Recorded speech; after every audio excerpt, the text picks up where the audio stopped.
সমুদ্রের গভীর থেকে মৃত্যুর বার্তা। ইরানের আত্মঘাতী ড্রোন নিয়ে বিশ্বজুড়ে আতঙ্ক। সমুদ্রের কালো অন্ধকার চিরে ধেয়ে আসছে এক অদৃশ্য শিকারী। বাতাসে নয়, জমিনে নয়, আঘাত হানবে সরাসরি সমুদ্রের গভীর থেকে।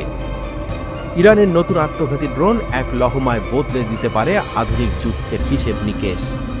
একটি নতুন যুদ্ধের যুগ শুরু। বিশ্বের প্রথম পানির নিচে উৎক্ষেপিত আত্মঘাতী ড্রোন উন্মোচন করে ইরান নতুন এক সামরিক অধ্যায়ের সূচনা করল। এই ড্রোন অদৃশ্য শিকারীর মতো টার্গেটের দিকে এগিয়ে যাবে। পর মুহূর্তেই ভয়াবহ বিস্ফোরণে ছিন্ন ভিন্ন করবে শত্রুর শক্তি। পারস্য উপসাগর থেকে বিশ্বের মহাসমুদ্রে ছড়িয়ে পড়তে পারে এর ভয়াল ছায়া। সাগরের গহীনে ইরানের নতুন মহাশক্তি।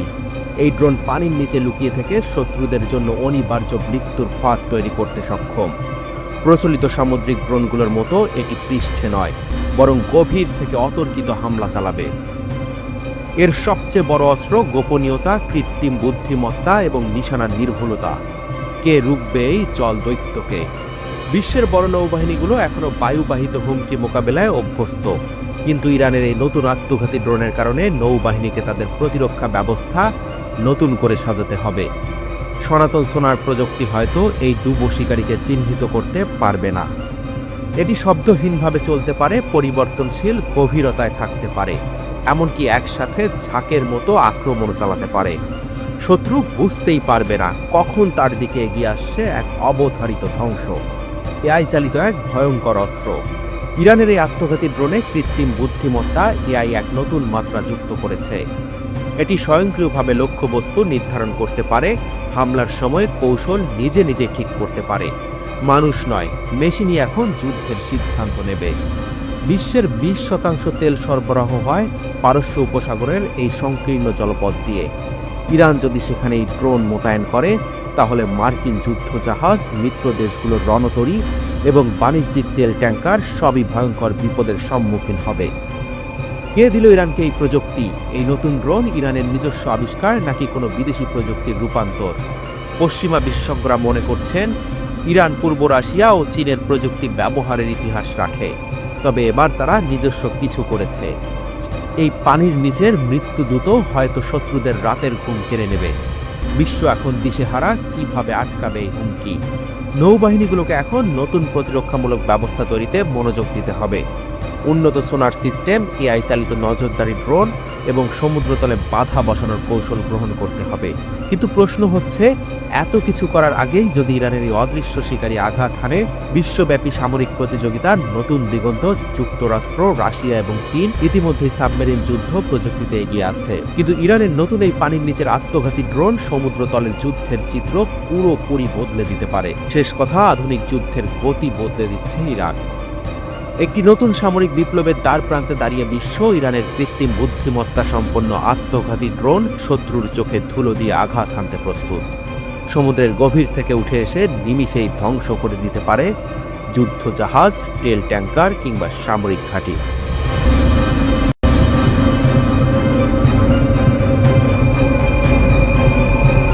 মার্কিন যুক্তরাষ্ট্রের পরাজয়ের ঘণ্টাধ্বনি, ইলন মাস্কের হুঁশিয়ারিতে উত্তাল বিশ্ব। ওয়াশিংটনের আকাশে যেন বজ্রের গর্জন। ইলন মাস্কের মরণ হুঁশিয়ারি যেন ভবিষ্যতের যুদ্ধক্ষেত্রের দিকেই ইঙ্গিত করছে।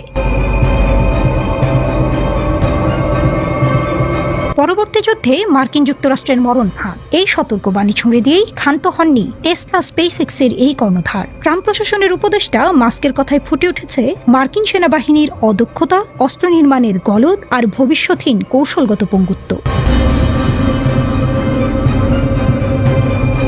অন্যদিকে ইরানের সর্বোচ্চ নেতা আয়াতুল্লাহ খামেনির নির্দেশে সামরিক শক্তি বাড়িয়েই চলেছে ইরান। মাস্কের সতর্কবার্তার পর বিশ্বজুড়েই প্রশ্ন, পরবর্তী যুদ্ধ কি ইরানের সঙ্গেই? আর সেটাই কি মার্কিন সাম্রাজ্যের পতনের সূচনা করবে?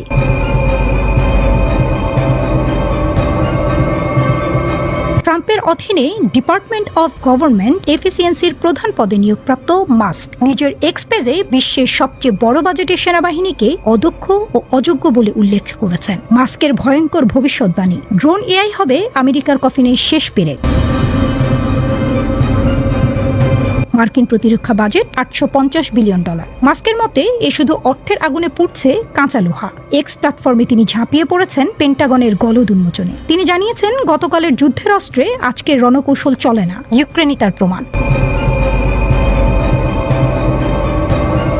ড্রোন যোগে মানব সেবার মৃত্যু ঘণ্টা বাজছে। ইরানের ড্রোন স্রোতের কাছে মার্কিন F-35 স্টেলথ যুদ্ধ বিমান কি টিকতে পারবে? আর এআই চালিত অস্ত্র? মাস্ক সতর্ক করেছেন টার্মিনেটর পরিস্থিতির। মাস্ক লিখেছেন, যদি সামরিক বাহিনীকে তাৎক্ষণিক এবং নাটকীয় পরিবর্তন করা না হয়, তাহলে আমেরিকা পরবর্তী যুদ্ধে খুব খারাপভাবে হেরে যাবে। যুক্তরাষ্ট্র থেকে ইরান। আয়াতুল্লাহ খামেনির নির্দেশনায় ইরান যেন নতুন করে জেগে উঠেছে। তিনি মার্কিন হুমকিকে উড়িয়ে দিয়েছেন বজ্রকণ্ঠে। আমেরিকা মুখে ফেনা তুললেই ইরানের ক্ষেপণাস্ত্রের মুখে পড়বে। 2015 সালের পারমাণবিক চুক্তি ভেঙে ট্রাম্প যেভাবে বিশ্বাসঘাতকতা করেছেন, তার জবাব ইরান কি দেবে স্টেলথ ড্রোনে, হাইপারসনিক মিসাইলে? বিশেষজ্ঞরা ধারণা করছেন, ইরানের পরমাণু কর্মসূচি এখন চীনের টেকনোলজি ও রাশিয়ার সামরিক পরামর্শে বহুগুণ শক্তিশালী। গোপনে তৈরি হচ্ছে শাহাব 6, 4500 কিলোমিটার পাল্লার এই ক্ষেপণাস্ত্র, যা ইউরোপ থেকে ইসরায়েল সব টার্গেট ধ্বংসে সক্ষম। Geopolitical chess game. Moscow, Beijing, তেহরানও এখন মানচিত্রের ত্রিভুজ। রাশিয়ার X-500 মিসাইল ডিফেন্স, চীনের ড্রোন স্যাটেলাইট নেটওয়ার্ক, সবই এখন ইরানের হাতে। ক্যাসপিয়ান সাগরে যৌথ নৌমহড়া চালিয়েছে 3 মিত্র। পেন্টাগনের গোয়েন্দা রিপোর্টে ধরা পড়েছে, ইরানের বিপ্লবী গার্ডের হাতে এখন 2000+ সুইসাইড ড্রোন রয়েছে, যা ইউক্রেনীয় মডেলের চেয়েও ধ্বংসাত্মক। বিশ্লেষকরা সতর্ক করছেন, ইরান আমেরিকা যুদ্ধ মানেই বিশ্বযুদ্ধ। কারণ রাশিয়ার কালিব্রো মিসাইল ও চীনের সাইলো ড্রোন তখন টাইপরাইটারের মতো ক্লিক করবে ওয়াশিংটনের বিরুদ্ধে। চিত্রটা এখন এমন, মাস্ক যেন টাইটানিকের ডেক থেকে চিৎকার করছেন, হিমশৈল সোজা সামনে, অথচ ক্যাপ্টেন ট্রাম্প বাজিয়ে চলেছেন মার্কিন অজেয়তার সুর। কিন্তু বাস্তবতা কি? 2003 সালের ইরাক আক্রমণে মার্কিনরা 30 দিনে বাগদাদ দখল করেছিল। আজ ইরানের সামনে দাঁড়ালে পরিস্থিতি ভিন্ন। ইতিহাস সাক্ষী, প্রতিটি সুপার পাওয়ারের পতন শুরু হয়েছিল অদূরদর্শিতায়। রোমান সাম্রাজ্য থেকে ব্রিটিশ ঔপনিবেশিকতা সবই ধসে পড়েছে আত্মতুষ্টিতে। মাস্কের সতর্কবার্তা কি ট্রাম্প কানে নেবেন, নাকি টুইটার যুদ্ধে ব্যস্ত মার্কিন নীতি নির্ধারকরা দেখতেই পাবেন না? ইরানের ড্রোন স্রোতকে রচনা করবে ওয়াশিংটনের পতন। তবে একথা স্পষ্ট, পাশার দান এখন ইরানের হাতে, রুশ চীনা ছায়ায়। আমেরিকা কি যুদ্ধ ছাড়া থাকতে পারে না? একটি দেশ যার পুরো ইতিহাস জুড়েই যুদ্ধ। 248 বছরের মধ্যে 232 বছর আমেরিকা সরাসরি যুদ্ধে লিপ্ত। শুধু 6% সময় তারা ছিল শান্তিতে। কেন? এটা কি কাকতালীয় নাকি পরিকল্পিত? গণতন্ত্র রক্ষার নামে যুদ্ধ, স্বাধীনতা ছড়ানোর নামে আগ্রাসন, নাকি এর পেছনে রয়েছে বিশাল এক অর্থনৈতিক চক্র, অস্ত্র ব্যবসা, তেল দখল, রাজনৈতিক আধিপত্য?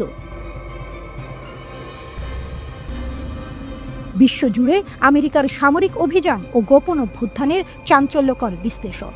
বেক মার্কিন প্রেসিডেন্ট জিমি কার্টার ট্রাম্পের সাথে এক ফোন আলাপে বলেছেন, আমেরিকা বিশ্বের সবচেয়ে যুদ্ধপ্রেমী দেশ। পার্স টুডে জানিয়েছে, চীনের প্রতিরক্ষা মন্ত্রণালয়ের এক মুখপাত্র একবার মার্কিন যুক্তরাষ্ট্রকে যুদ্ধে আসক্ত বলে অভিহিত করে বলেছিলেন, এই দেশটি বিশ্ব নিরাপত্তার জন্য সবচেয়ে বড় হুমকি। আমরা যদি ইতিহাসের দিকে তাকাই, তাহলে সম্ভবত এই দাবিটি সত্যের অপলাপ হবে না। প্রতিটি যুগেই যুদ্ধ। 1846 মেক্সিকো আক্রমণ, 1811 থেকে 1890 আমেরিকান আদিবাসীদের উপর গণহত্যা, 1917 প্রথম বিশ্বযুদ্ধে প্রবেশ, 1945 হিরোশিমা নাগাসাকিতে পারমাণবিক বোমা হামলা, 1953 ইরানে অভ্যুত্থান, 1965 ভিয়েতনাম যুদ্ধ, 2001 থেকে 2023 Afghanistan, Iraq, Libya, Syria, Yemen. যুদ্ধ মানে আমেরিকার শক্তি। আমেরিকা কি সত্যি স্বাধীনতা ও গণতন্ত্র ছড়ানোর জন্য যুদ্ধ করে, নাকি এর পেছনে লুকিয়ে আছে বিশাল এক অর্থনৈতিক চক্র? যুদ্ধের অর্থনীতি। $238 বিলিয়ন অস্ত্র বিক্রি। বিশ্বে যত অস্ত্র বিক্রি হয় তার 51% মার্কিন কোম্পানিগুলো। তেল, কৌশলগত এলাকা, সামরিক ঘাঁটি। আজ 80টিরও বেশি দেশে আমেরিকার সামরিক ঘাঁটি রয়েছে। কিন্তু আমেরিকা কেন এত যুদ্ধ করে? অস্ত্র নির্মাণ শিল্পের বিশাল লাভ। আমেরিকার অর্থনীতির বিশাল অংশই অস্ত্র বিক্রির উপর নির্ভরশীল। যুদ্ধ থাকলেই অস্ত্র বিক্রি হবে, তাই যুদ্ধ থামানো যাবে না। তেল ও প্রাকৃতিক সম্পদ দখল। মধ্যপ্রাচ্যে হামলার আসল কারণ কি গণতন্ত্র প্রতিষ্ঠা নাকি তেল দখল? সামরিক শক্তির বিস্তার। আজ বিশ্বের ৮০টিরও বেশি দেশে আমেরিকার সামরিক ঘাঁটি। রাজনৈতিক প্রতিপক্ষকে দমন। যে দেশ আমেরিকার আধিপত্য মেনে নেয় না, সেখানে অভ্যুত্থান হয়।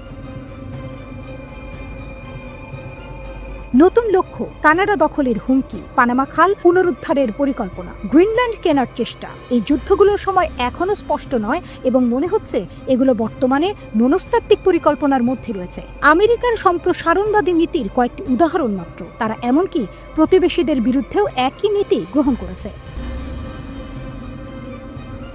যুদ্ধ আমেরিকার রাজনৈতিক ও অর্থনৈতিক ডিএনএর একটি অংশ। আমেরিকার শান্তির প্রয়োজন নেই, কারণ তারা যুদ্ধ থেকে সম্পদশালী করে। কিন্তু এই পথ কি চিরকাল অব্যাহত থাকবে, নাকি বিশ্ব এই যুদ্ধবাজ নীতির বিরুদ্ধে রুখে দাঁড়াবে?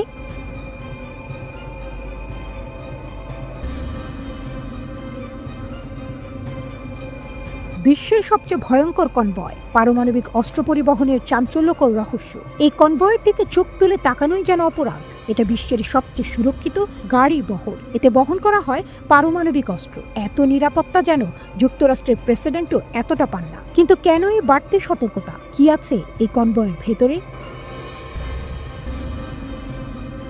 কেন এটাকে এতটা গোপন রাখা হয়? আজকে জানবো যুক্তরাষ্ট্রের নিউক্লিয়ার ট্রান্সপোর্ট কনভয়ের ভয়ঙ্কর গোপন তথ্য। এই কনভয়ের একটাই কাজ, বিশ্বের সবচেয়ে বিধ্বংসী অস্ত্রকে এক জায়গা থেকে অন্য জায়গায় নিয়ে যাওয়া। কিন্তু যদি কেউ এই কনভয়ের উপর হামলা করে, তাহলে কি হবে?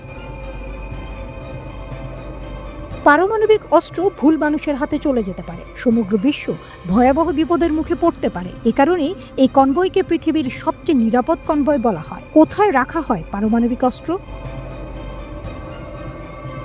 বিশ্বে 12,515টি পারমাণবিক অস্ত্র রয়েছে। এর 41% রয়েছে যুক্তরাষ্ট্রের দখলে। সক্রিয় পারমাণবিক অস্ত্র রাখা হয় বিমান বাহিনীর ঘাঁটিতে, নৌবাহিনীর যুদ্ধজাহাজে, ভয়ঙ্কর সাবমেরিনের গভীরে। কিন্তু বাকি হাজার হাজার নিউক্লিয়ার অস্ত্র সংরক্ষণ করে রাখা হয় মার্কিন মাটিতে। এগুলো ছড়িয়ে রাখা হয় নির্দিষ্ট জায়গায় কঠোর গোপনীয়তায়। কেন? যেন শত্রুপক্ষ হামলা চালিয়ে একবারেই সব ধ্বংস করতে না পারে। কিন্তু পারমাণবিক অস্ত্র স্থানান্তর করতে হয় কেন? বড় এক প্রশ্ন। উত্তর, রক্ষণাবেক্ষণের জন্য। এই ভয়ঙ্কর অস্ত্র ব্যবহারের জন্য নয়, বরং নিরাপদে রাখার জন্য নিয়মিত পরীক্ষা করা হয়। পারমাণবিক অস্ত্রের মেশিনের যান্ত্রিক অংশে মরিচা ধরে যেতে পারে। ভেতরের ইউরেনিয়াম ও প্লুটোনিয়াম পরীক্ষা করা জরুরি। এই কাজ করতে পারমাণবিক অস্ত্রকে কেন্দ্রীয় কোনো ল্যাবে নিয়ে যাওয়া হয়, আর তখনই শুরু হয় বিশ্বের সবচেয়ে গোপন মিশন। নিরাপত্তার অবিশ্বাস্য ব্যবস্থা। যুক্তরাষ্ট্রে পারমাণবিক অস্ত্র রক্ষার জন্য আলাদা একটি সংস্থা আছে, national nuclear security administration, NNSA। কিন্তু সবচেয়ে বড় চ্যালেঞ্জ হয় যখন এই অস্ত্রগুলো রাস্তায় বের করা হয়। এখন প্রশ্ন, কিভাবে এই মারাত্মক অস্ত্র পরিবহন করা হয়? এই কনভয় সাধারণ রাস্তায় চলে, কিন্তু কেউ বুঝতেও পারে না। কনভয়ের আগে পেছনে থাকে পুলিশের গাড়ি, মাঝখানে থাকে সিক্রেট ট্রাক যা পারমাণবিক অস্ত্র বহন করে, চারদিকে সশস্ত্র সামরিক যান। এই সামরিক যানগুলো বুলেট প্রুফের চেয়েও শক্তিশালী। এগুলোকে বলা হয় বিয়ার ক্যাপ্ট, সুরক্ষার স্তর। প্রতিটি গাড়িতে থাকে 4 থেকে 6 জন ফেডারেল এজেন্ট। এরা সবাই সুপার ট্রেন্ড কমান্ডো। সাথে সাথে লাখ লাখ রাউন্ড গুলি। যদি কেউ আক্রমণ করে, সাথে সাথে পাল্টা আঘাত করবে এজেন্টরা। প্রয়োজনে আসবে ব্যাকআপ ফোর্স। অভেদ্য ট্রাক, যে ট্রাকে পারমাণবিক অস্ত্র বহন করা হয়, তা বিশেষ ধরনের স্টিল দিয়ে তৈরি। এটাকে কোনো বিশেষ যন্ত্র দিয়ে কাটা যায় না। ড্রিল মেশিনেও এই বডির ওপর কাজ করে না। দুর্ঘটনা হলেও ট্রাকের গঠন ভাঙবে না। এভাবেই বিশ্বের সবচেয়ে ভয়ঙ্কর অস্ত্র নিরাপদে এক জায়গা থেকে আরেক জায়গায় পৌঁছে দেওয়া হয়।